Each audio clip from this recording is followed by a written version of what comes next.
Pemirsa, sisi lain episode kali ini akan mengajak Anda untuk melihat kesuksesan seorang peternak sapi di Desa Purwodadi, Kecamatan Keras, Kabupaten Kediri. Sudah sejak 3 tahun terakhir ini, memelihara sapi dengan keuletan dan ketelatenannya. Peternak sapi ini berhasil memiliki 90 ekor sapi yang dipelihara.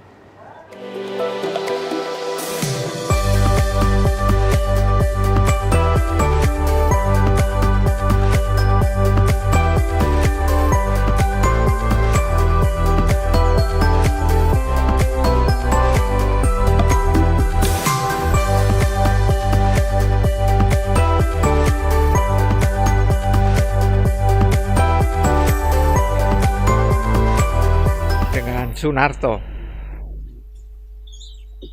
Kalau saya tinggal di Tulungagung, jadi tiap hari saya ke kandang kecuali hari Minggu. Sebetulnya ide beternak itu ketika saya masih aktif dulu di perminyakan. Jadi saya sering ikut seminar, ikut ya berkaitan dengan masalah-masalah nasional, khususnya setiap tahun kita kan ribut dengan kekurangan daging, impor segala macam. Nah, dari situlah saya terbesit kenapa kita kalau punya kemampuan tidak tidak mengembangkan usaha sendiri di Indonesia, padahal apalagi Jawa Timur itu sangat potensial karena sumber pakan banyak, terus bibit juga cukup bagus, sehingga itulah yang menjadi motivasi saya. Dan saya sebetulnya memulai ini dari Trenggalek dulu.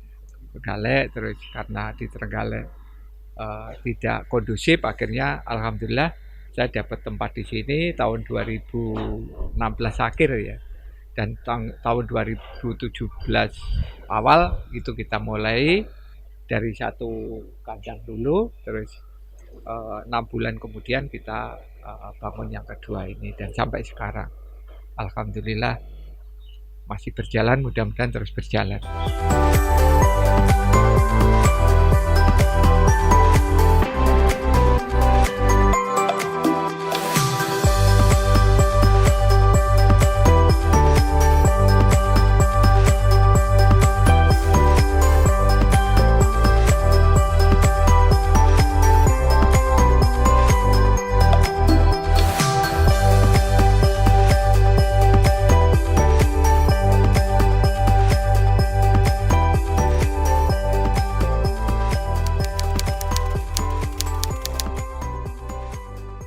Sebetulnya seperti usaha-usaha yang lain, tentunya perlu keuletan pertama itu.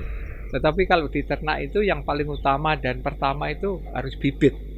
Bibit itu harus pilih yang yang sehat. Walaupun kurus tapi kalau sehat insya Allah bisa digemukkan. Yang kedua tentunya karena di usaha ternak ini adalah syarat modal, tentunya bagaimana setelah bibit pakannya yang harus bernutrisi bagus.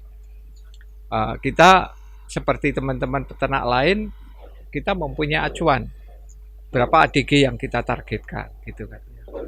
Alhamdulillah di Keras ini sesuai dengan target kita, awalnya 1,2 sudah terlampaui, dan kita tingkatkan di tahun yang ketiga ini, 3 ke 4 ini saya targetkan ADG 1,5.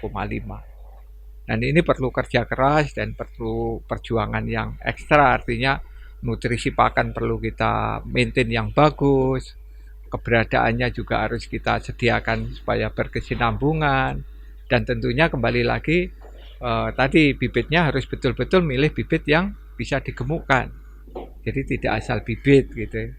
Dan yang ketiga adalah kebersihan lingkungan, kebersihan ternaknya sendiri.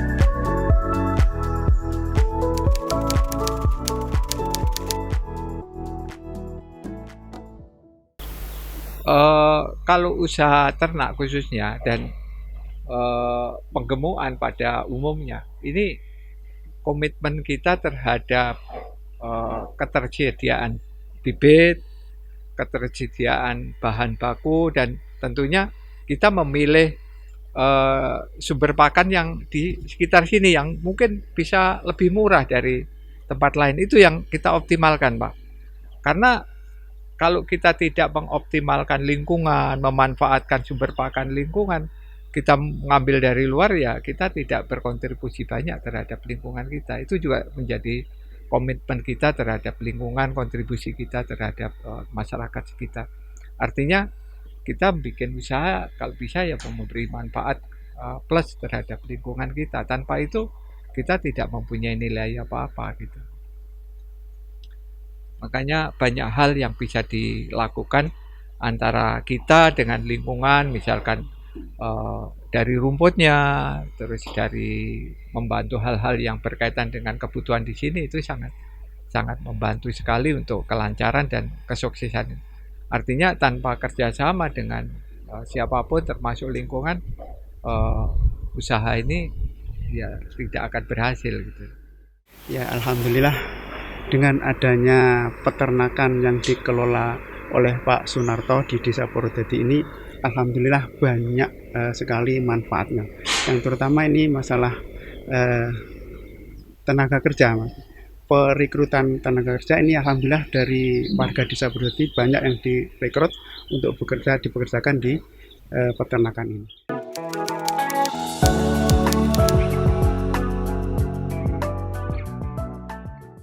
Gini, jadi saya pernah berkolaborasi dengan bank gitu ya. Nah, ternyata awalnya saya kan mengharapkan daripada 80 terus saya pinjam bank, kalau saya full kan mungkin saya lebih cepat. Ternyata realisasinya tidak, Pak. Nah, ini karena beranjak dari niatan saya ya, di usia yang sudah purna begini, kalau bisa ya janganlah berdekatan dengan hal-hal yang tidak syar'i kayak gitu loh. Ya terserah bisnis yang lain mungkin mempunyai motivasi lain, tetapi ini yang menjadi niatan saya mungkin karena niatan saya itu, sehingga ketika saya berhubungan dengan bank yang mungkin ya masih ada ribanya, termasuk syariah pun, kalau syariah di kita kayaknya masih dekat dengan situ. Makanya ya kalau niatan sudah ke sana janganlah, karena pengalaman saya itu bukan mempercepat proses. Untuk waktu itu kan sapi saya itu masih 80, Pak. Terus saya targetkan, wah kalau saya pinjam ke bank supaya bisa 100, 200 mungkin lebih cepat, ternyata enggak kayak gitu. Itu yang menjadi dasar itu.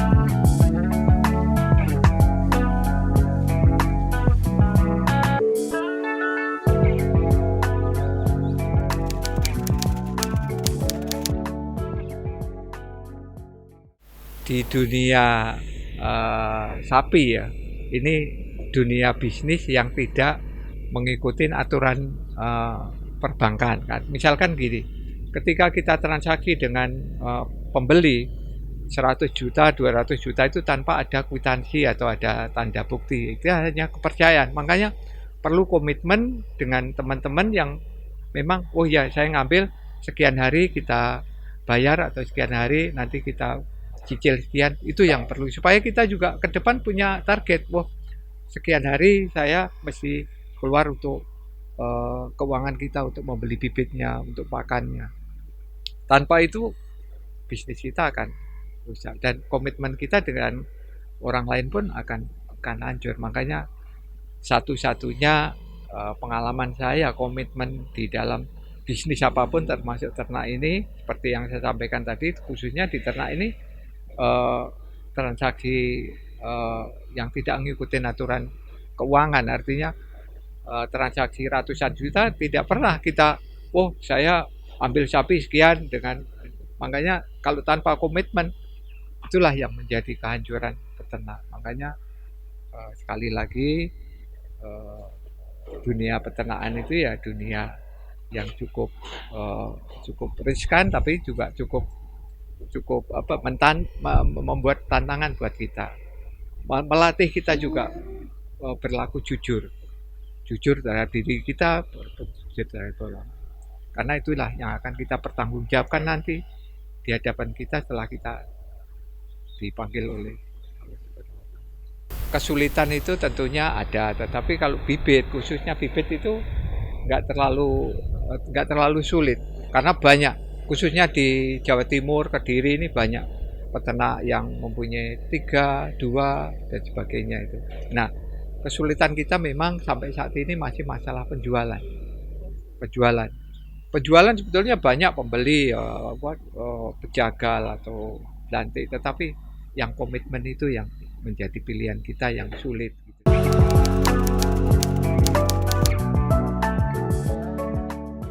Semua usaha mungkin mempunyai target, termasuk di sini. Target saya karena 1,5, sehingga kalau kita masukkan sapi berat 500 dengan ADG 1,5, harapan kita dalam waktu 4 bulan dia sudah bisa naik kira-kira antara 700 lah, sehingga 700 itu udah layak dijual. Nah, supaya sapi itu bisa naik sesuai target kita, tentunya tidak 100% nanti sesuai dengan target kita ya, ada yang 1,3, ada yang 1,7, itu juga ada. Nah, sapi-sapi yang siap kita jual itulah menjadi target kita, sehingga target kita per bulan itu bisa keluar antara 15 sampai 20, sehingga itu bisa nutupi cash flow kita. Tetapi kalau itu misalkan ada kendala dengan seperti pergantian tahun, ada penyakit, itu yang menjadi sulit buat kita, cash flow kita tentunya. Nah, makanya untuk menyikapi itu mungkin masing-masing mempunyai trik sendiri ya. Artinya ketika masa-masa sulit kita harus mempunyai dana yang cukup tentunya, atau sumber pakan kita stok supaya masa sulit nanti kita tidak dipusingkan dengan masalah.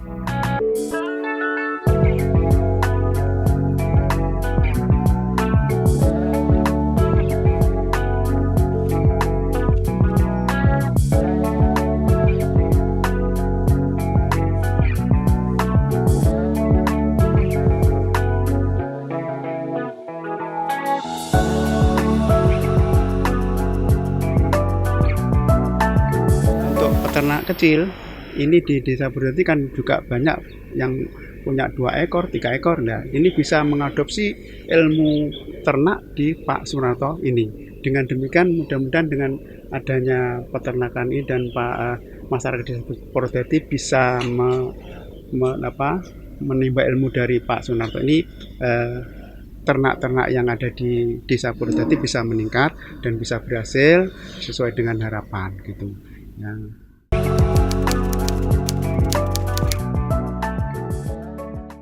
Nah, kita tahu bahwa di peternakan ini 80% kos itu terserap untuk pakan, Pak. Makanya kalau peternak kecil itu saya lihat kos yang terbesar itu kan karena sambilan gitu ya. Sebetulnya kos yang terbesar di pakan itu karena sambilan, terus belinya pakan itu mahal, itu jadi nggak efisien. Tapi kalau misalkan berkelompok, terus nanti dia dapat sumber pakan yang murah, bisa dicampur sendiri dengan nutrisi yang cukup, itu jatuhnya efisien.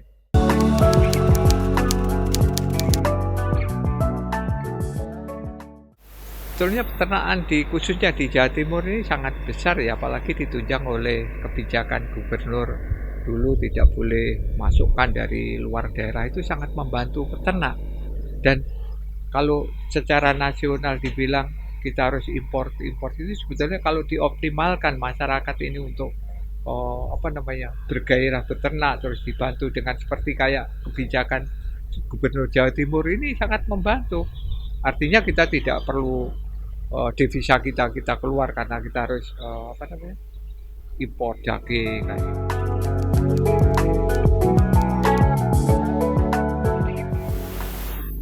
Gini, kalau peternak kecil orientasinya kemana? Kalau orientasinya penggemukan, carilah bibit yang sudah umur 18 bulan ke atas.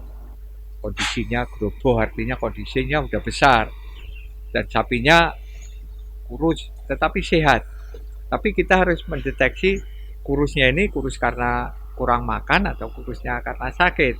Ini makanya kita harus teliti kalau mau cari sapi yang lebih miring tapi kurus. Tetapi yang lebih aman ya sapi yang normal kayak gitu ya.